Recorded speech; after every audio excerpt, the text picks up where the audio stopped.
Fala, meu querido. Fala, minha querida, que vai fazer o concurso da Polícia Militar da Paraíba. Paraíba, sim, senhor. Tudo bom? Olha só, pessoal. O objetivo da aula de hoje é o seguinte, simples. Vamos resolver a última prova que teve para o cargo de soldado, tá? No ano de 2018. A ideia aqui é o seguinte, é a gente conhecer a banca, tá? E praticar. Vê só, a ideia é pegar dois cenários. Primeiro cenário, para quem já está estudando, tá? Por quê? Se vocês repararem, o edital de 2018 e o edital de 2023 é iguais. Ou seja, é o mesmo conteúdo que foi cobrado em 2018, é o mesmo conteúdo que foi cobrado em 2023. Então, provavelmente, quem já está estudando já tem uma certa conhecimento sobre o que foi cobrado, né? Então, a gente pode praticar juntos essa prova. Então, beleza. Então, nos comentários, né, aqui na descrição do vídeo, melhor dizendo, vai estar todas as questões. Tenta resolver e juntos iremos fazer o quê? A correção. Tranquilo até aí, tá? Professor, não conheço raciocínio lógico matemático. Nunca vi. Estou totalmente perdido. Eu vou entender, provavelmente você não vai entender nada da explicação, tá? Mas aí você já consegue ver o bicho, entender qual é o monstro que a gente vai ter que derrubar no dia da prova de vocês. Tranquilo até aí? Espero que sim. Sem muitas delongas. Primeiro bônus, primeiro bizu que eu vou dar é o seguinte aqui, ó. Dá um print, aqui, melhor dizendo, é isso. Dá um print, tira uma foto. Esses foram os assuntos mais cobrados pela banca de vocês nos últimos 7 anos, beleza? Então tá, o primeiro dele é equivalência, e aí tem negação de proposição composta. Quase 20% das questões eram sobre isso, ainda tem argumentação, probabilidade, tabela verdade, análise combinatória e questão de sequências, beleza? Tranquilo até aí? Então, tira um print, bate essa foto aí, eu tenho certeza que vai ajudar bastante vocês. Mas sem muitas delongas, vamos para o objetivo principal da aula de hoje, que é resolver a última prova da Polícia Militar da Paraíba para o cargo de soldado, beleza? Olha só, pessoal. A primeira questão diz o seguinte: considerando o conjunto verdade dos conectivos lógicos proposicionais e sabendo que o valor lógico de uma proposição P é falso e o valor lógico de uma proposição Q é verdade, é correto afirmar que o valor lógico A da conjunção entre P e Q é verdade. Calma aí, pessoal. O que ele disse aqui? Ele disse que P é falso e que a conjunção de falso em uma verdade, que Q é verdade, vai dar um valor verdadeiro. Pode isso acontecer? Não, pessoal. Não pode, né? Quem já entende um pouco de tabela verdade sabe que na conjunção a gente tem F e V igual a F. Então, isso aqui está errado. Da disjunção de P seria falso. Disjunção com um valor verdadeiro vai dar um valor falso? Claro que não, vai dar um valor verdadeiro. Na disjunção, para dar falso, teria que ser F ou F. Então, também está errado.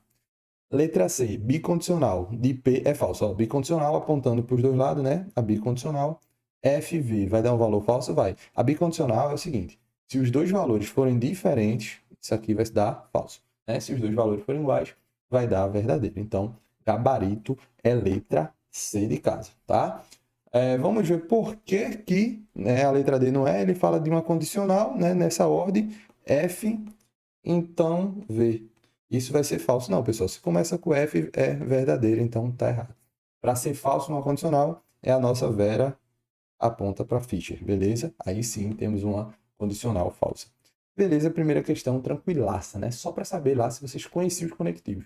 Tranquilo? Vamos para a segunda questão. Ó, os números estão dispostos em uma sequência lógica. 0, 5, 50, 5, 10, 45, 10, 15, 40 e 15. Beleza?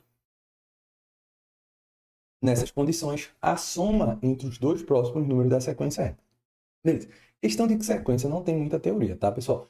A gente tem alguns métodos que eu vou explicar para vocês com certeza para achar, né, as sequências. A gente vai tentando, mas é uma sequência lógica. Vocês têm que procurar a lógica por trás dessa sequência. Nessa sequência específica, se vocês repararem o seguinte, a sequência de 3 números, a cada 3 números, existe uma lógica por trás. Ó, veja só. Veja se vocês vão conseguir reparar essa lógica. Ó. A cada 3 números, tá? O primeiro número dessa sequência até o primeiro número da outra sequência é somado 5. O mesmo acontece, ó, somou 5. Beleza. Já o segundo número da sequência também é somado 5. Ó, respeitando a lógica, também se soma 5. Já no terceiro número dessa sequência, a gente tem aqui, ó, uma subtração de 5, beleza? Ó, respeitando a sequência, eu tenho subtração de 5. Então, ó, vamos ver se isso realmente está acontecendo. Ó, para seguir a sequência, eu vou somar 5, virou 15.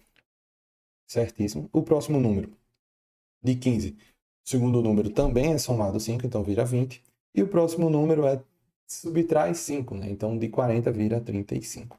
Beleza? E a questão pede o seguinte: nessas condições, a soma entre os dois próximos números dessa sequência a soma dos dois próximos, de 20 mais 35, é igual a 55. Beleza? Gabarito de dado. Questão tranquila. Era só ter que encontrar a lógica por trás dessa sequência. Beleza? Vamos para a próxima.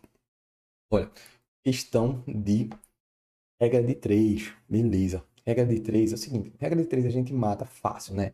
É o seguinte, ele diz que duas torneiras estavam abertas, né? E elas enchem um certo tonel em 18 horas. Aí pergunta o seguinte, se adicionar mais uma torneira, ou seja, virar 3 torneiras, quantas horas vai ser necessário? O grande detalhe de regra de 3 é ver se essas variáveis são diretamente ou inversamente proporcionais. Olha só, aumentei o número de torneiras e, consequentemente, diminui o número de horas. Se eu tenho mais torneiras enchendo, eu vou precisar de menos tempo.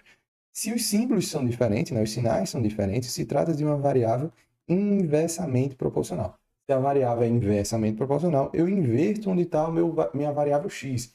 Dessa maneira, se liga aí, ó, 2 terços vai ser igual a 18 sobre x, não, x sobre 18, porque aí eu vou ter que inverter. Isso aí eu tenho 2 vezes 18, que dá 36, vai ser igual a 3 vezes x. X vai ser 36 dividido por 3, x vai ser 12. 12 o quê, professor? 12 horas. Gabarito, letra P de bola. Tranquilo até aí, né? Viu que, ó, as 3 primeiras questões, se eu conseguir a sequência, se eu conseguir lembrar dos conectivos, uma questão de regra de 3, eu já estou com 30% da prova de matemática, eu só preciso de mais um para não ser eliminado.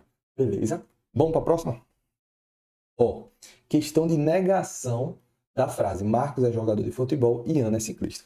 Pessoal, é o seguinte. Novamente, vou falar, vou ser repetitivo. Não se preocupa se não está entendendo nada, tá? Se vocês ainda não viram o raciocínio lógico, normal não está entendendo nada, tá? Mas olha só, eu tenho aqui uma proposição de conjunção, composta por uma conjunção, né? P e Q, e estou pedindo a negação dela. Para negar uma proposição composta por uma conjunção, né? Eu troco, né, o conectivo de conjunção, conectivo I pelo conectivo OU, beleza? E nego ambos os lados, ou seja, eu nego P e nego Q, beleza? Até aí, beleza. Então, a primeira coisa que eu vou ter que avaliar é o seguinte, onde é que está tendo o conectivo OU? Conectivo OU, beleza? Aqui é conectivo I, então tá errado. Aqui é conectivo OU e aqui é o si somente si, então também tá errado. Beleza? Até aí. Então tá entre a letra A e a letra C. Agora eu vou avaliar se ele negou ambos os lados. Ó, Marcos não é jogador, negou. Ana não é ciclista, negou também ambos os lados. Então gabarito letra A. A C, note que Ana é ciclista, ele esqueceu de negar. Por isso a questão está errada. Beleza? Tranquilo também, ó. Lembrei lá dos tipos de negação. Eu teria que saber que era uma negação de uma operação, de uma proposição composta. Lembrar os detalhes. Foi a mais simples de todas, que foi a conjunção.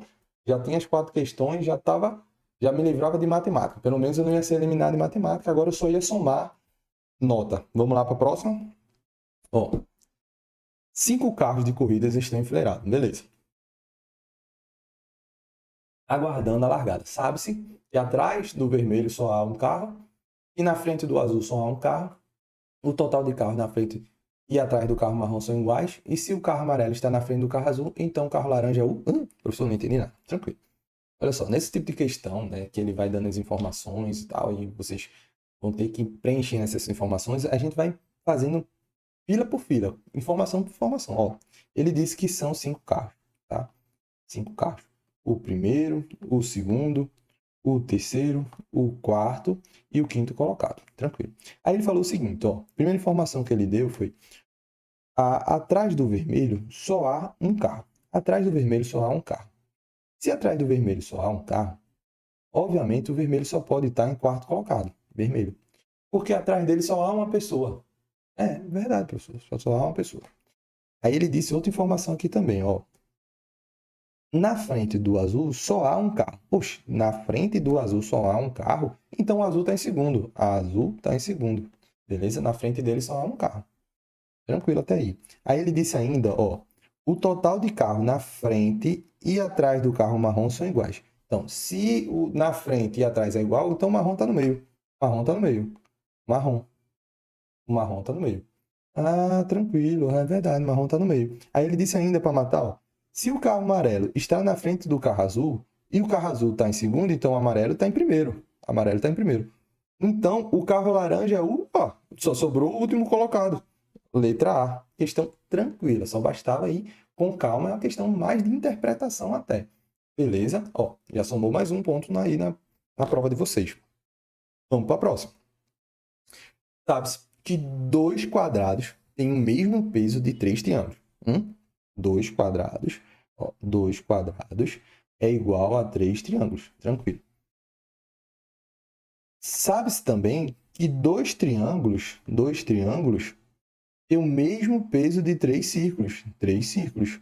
Ó, se os objetos de formatos iguais têm o mesmo peso, então é correto afirmar que o triângulo pesa mais que o quadrado. Não, se eu tenho três triângulos para dar o peso de dois quadrados, então o triângulo é mais levinho, né, pessoal? Então, esse primeiro aqui já está errado, ó. O primeiro está errado.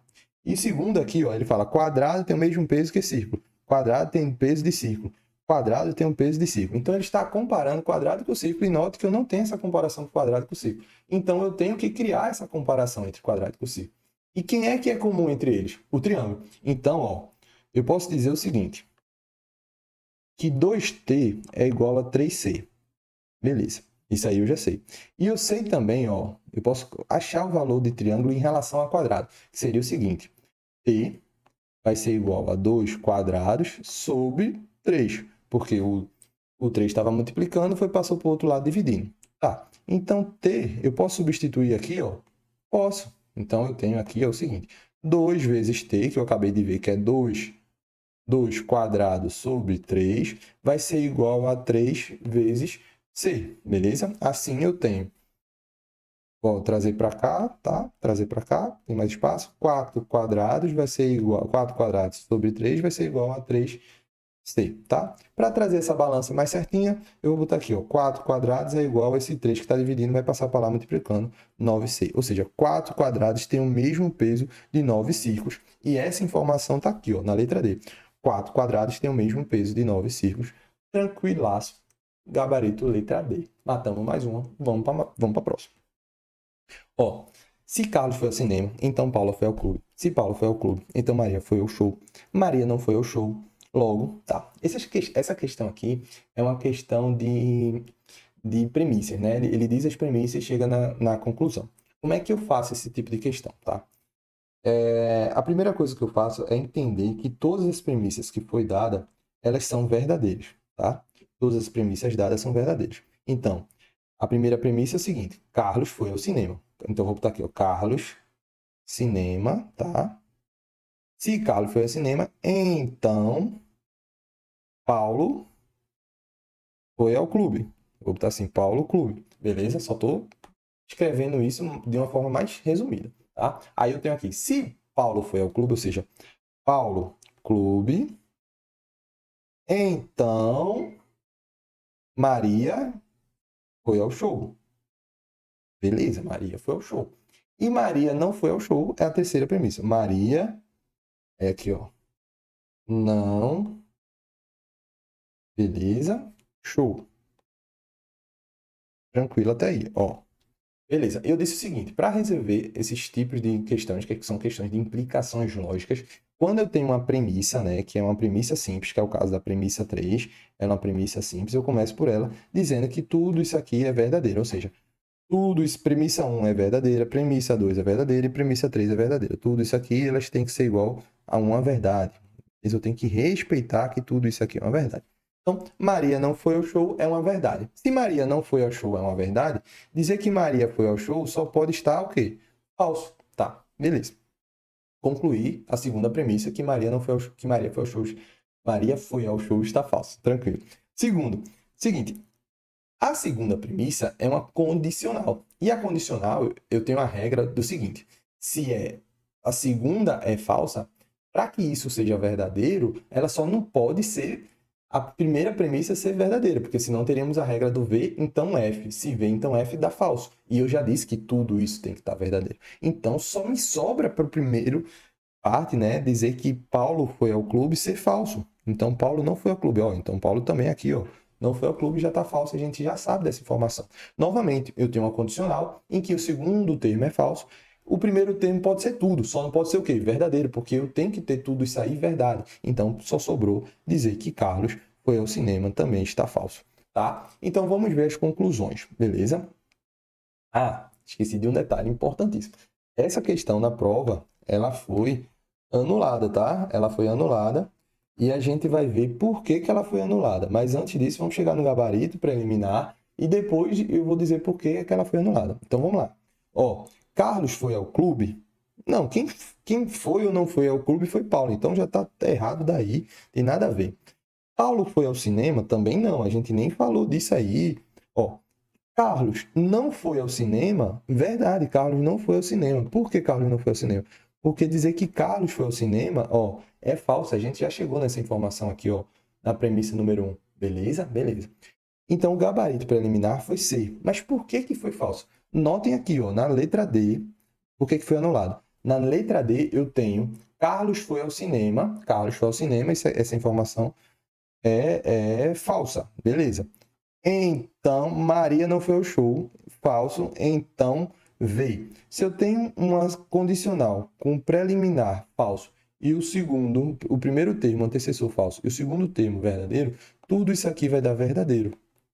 Ora, se tudo isso aqui deu verdadeiro, então significa que a gente teria, professor, dois gabaritos, né? Isso, a C e a D estariam corretas. De fato. E aí, o que é que a banca teve que fazer? Anular. Embora tenha dado preliminar C, tá? A questão foi anulada. Tranquilo até aí. A prova de vocês foi... A questão lá da prova de vocês foi anulada, mas vocês iam ficar na dúvida do caramba na hora. Ainda bem que foi anulada, a banca foi justa, tá bom? Vamos para a próxima? Ó, se é verdade que algumas crianças são paulistas e que nenhum atleta é paulista, então necessariamente é verdade que, olha, esse tipo de questão, tá? Questão que a gente faz a partir dos conjuntos, né? Alguma criança, nenhuma criança, toda criança, tudo isso, nenhuma. Esse tipo de questão, desculpa, a gente faz a partir da teoria dos conjuntos, tá? Dos diagramas. E como é que a gente vai fazer isso aqui? Notem o seguinte, ele disse a primeira informação aqui. Algumas crianças são paulistas. Quando eu digo assim, eu tenho um grupo das crianças e tenho um grupo dos paulistas. E algumas delas, tá? Algumas delas, é esse grupo aqui, ó, e são tanto crianças como são paulistas, beleza? É essa informação que eu disse assim. Algumas são crianças e algumas são paulistas. Beleza.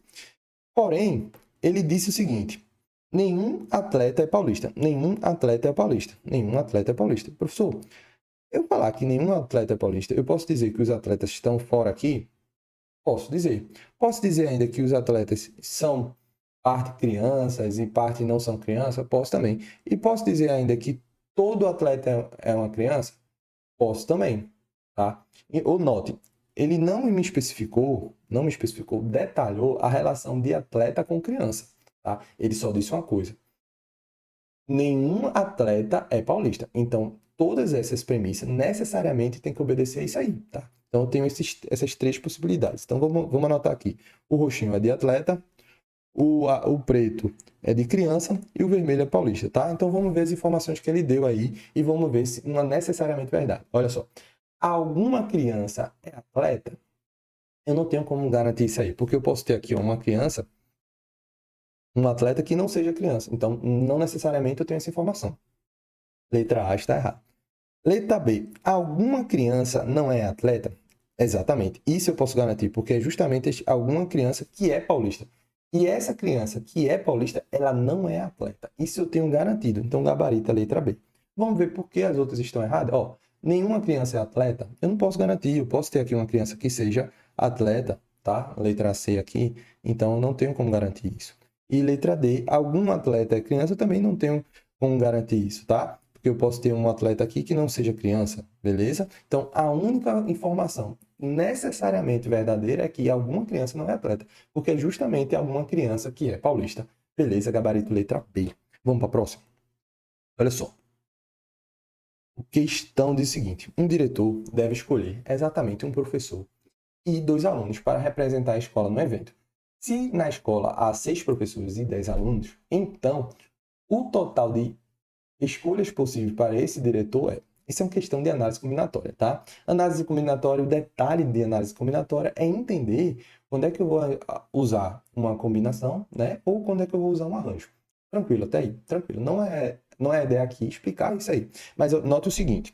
Combinação eu utilizo quando a ordem não importa. Como assim a ordem não importa? Olha assim, Ana e Maria formam uma dupla, certo? Maria e Ana formam outra dupla ou a mesma dupla? Os professores formam a mesma dupla. Se elas formam a mesma dupla, então a gente vai utilizar a combinação. Tranquilo até aí? Tranquilo, né? Então, beleza. Vamos lá. O diretor ele vai escolher um dos professores, certo? Uma vaga de professor, e vai escolher 2 alunos. Beleza, até aí, certo? Dos professores que ele tem 6 possibilidades. E ele tem uma combinação, certo? De 10 alunos, combinação 10 alunos em 2 vagas. Por que combinação? Porque eu acabei de dizer, a dupla de aluno, a ordem não interfere. Então, eu vou utilizar a combinação. Para quem não está lembrado, combinação se resolve dessa maneira. 10 fatorial é igual... Ixi, peraí.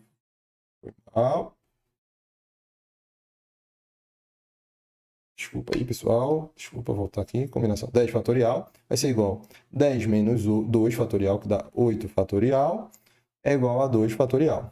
Simplificando aqui, eu tenho que chegar a 10 vezes 9 vezes 8 fatorial, né? Sobre 8 fatorial vezes 2 fatorial. Simplifica, simplifica, eu tenho 10 vezes 9, tudo isso dividido por 2 fatorial, que é 2 vezes 1, que dá 2. Então, 10 dividido por 2 dá 5 vezes 9, que dá 45. Ou seja, no número de crianças, certo? Eu tenho exatamente 45 possibilidades. Então, eu vou ter que botar aqui, ó, 45 possibilidades de alunos, tá? E aí eu tenho o I. Eu tenho 6 professores e 45 possibilidades de aluno. Logo, é só multiplicar essa relação aí, 6 vezes 45, que dá 270, gabarito, letra A. São 270 possíveis escolhas, 270 combinações que o diretor pode fazer. Beleza até aí? Beleza, vamos para a próxima. Olha só. Considere verdadeira a seguinte informação. Todo professor é formado. Novamente, outra questão, né, que a gente responde a partir de diagramas. Ó. Todo professor é formado. Então, tem um grupo aqui de professores e todos eles estão dentro do grupo de formados, tá? Todo professor é formado. Então, vamos botar aqui, ó. Formados. E aqui eu tenho a relação dos professores. Beleza. E aí ele fala o seguinte ainda. Nenhum formado é estrangeiro. Ou seja, o grupo de estrangeiro está fora do grupo de formados. Beleza? Está fora do grupo de formados. Então, aqui é o grupo de estrangeiros. Beleza, até aí. Então, a partir de tudo isso aí, vamos chegar nas informações que assinalam a alternativa correta, tá? Olha só. Letra A. Algum professor é estrangeiro? Não, impossível, porque todo professor é formado e nenhum formado é estrangeiro. Então, letra A está errada. Todo formado é professor? Não, nota aqui, ó. Eu tenho formado que não é professor. Então, isso aqui está errado. Ó, nenhum professor é estrangeiro? Nenhum professor é estrangeiro, porque todo professor está aqui dentro e eles estão longe de ser estrangeiro. Então, gabarito é a letra C. Mas vamos ver porque a D não é. Ó, todo professor é estrangeiro? Não. Nenhum professor é estrangeiro. Todos os professores são formados e eles estão fora do grupo de estrangeiro. Dito isso, nenhum professor é estrangeiro é o nosso gabarito, letra C. Pessoal, chegamos ao fim. Espero que vocês tenham gostado, tá? Novamente, vou repetir. Fica tranquilo se vocês não entenderam o raciocínio lógico. Não é dado no ensino médio, tá? É natural, a gente ainda vai começar a aprender. Então, fica tranquilo nessa parte aí de raciocínio lógico, tá? Quem já vem estudando, foi um grande passo para a gente ver qual nível que vocês estão, tá? Professor, estou totalmente perdido. Comenta aí, professor, estou totalmente perdido. Preciso da ajuda que a gente vai distribuir o material aí que vai ajudar vocês. Professor, tá tranquilão. Eu respondi tranquilo, com a mão nas costas essa prova. Se tá tão tranquilo, o que é que significa isso? Pô, vai revisando o raciocínio lógico para não baixar o nível e vai dando foco em outra matéria que você tenha mais dificuldade. Beleza? Espero de verdade que tenha ajudado vocês. Não esquece de curtir e de compartilhar aí para algum guerreiro que vai ser teu canga, a Polícia Militar da Paraíba.